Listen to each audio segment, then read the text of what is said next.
Palīdzēt cilvēkam izprast sevi un apgūt jaunas zināšanas, kā pilnveidot savu personību. Ar šādu domu Valmierā darbu sācis personības izaugsmes centrs Balti.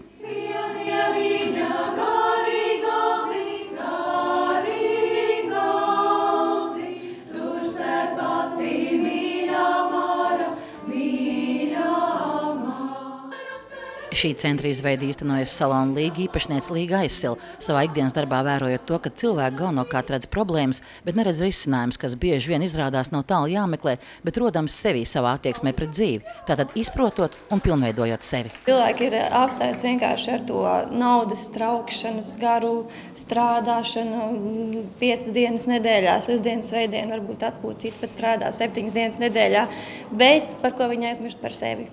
Ja, un šajos semināros mēs tad ļaujam arī ieskatīties sevī. Pamatdoma ir aicināt kopā vienādi domājošus cilvēkus radošai izaugsmei. Jo latvietis ir pēc savas būtības tāds, kā ir ieritinājies mājiņā. Viens pats lielais cietējs, ja, bet tagad ir laiks apvienoties un nākt kopā un radoši augt kopā dažādos semināros, jo man pašai ļoti patīk augt un attīstīties un apmeklēt dažādus seminārus, un es pat esmu iegūsi daudz zināšanas savai sirdī, kā atvērt savu sirdi mīlestībai, un ar to es arī gribu dalīties. Centrā paredzēts dažādas sevi izzinošas un personību pilnveidojušas lekcijas un semināri. Mēs sāksim jau ar jogas nodarbībām. Jau pirmdien mums sākās pirmās nodarbības. Tad pārsvarā semināri plānojās nedēļas nogalēs, lai cilvēkiem būtu ērtāk. Piektdienas, sestdienas, svētdienas. Tuvākās nodarbības būs numeroloģijas kursi, tādi semināri, Baha ziedu semināri par Baha ziediem. Varbūt, kad cilvēkiem slēgās, ka pilnīgi sveši un nedzirdēts, bet īstenībā tās ir tādas lietas, ko mums katram vajadzētu zināt.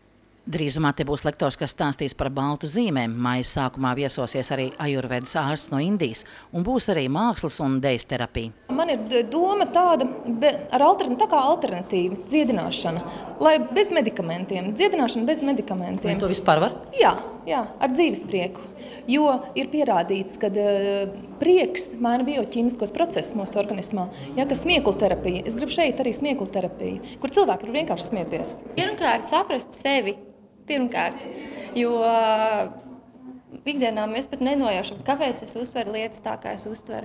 Varbūt, kad es raudzītos lietām pozitīvāk, tiešām tās piepildītos.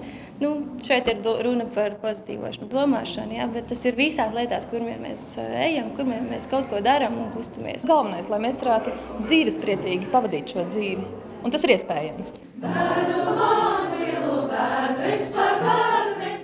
Jaunais personības izaugsmes centrs Balti tātad gaida ikvienu, kas vēlas pilnveidot sevi un apgūt jaunas zināšanas par līdz šim nezināmo.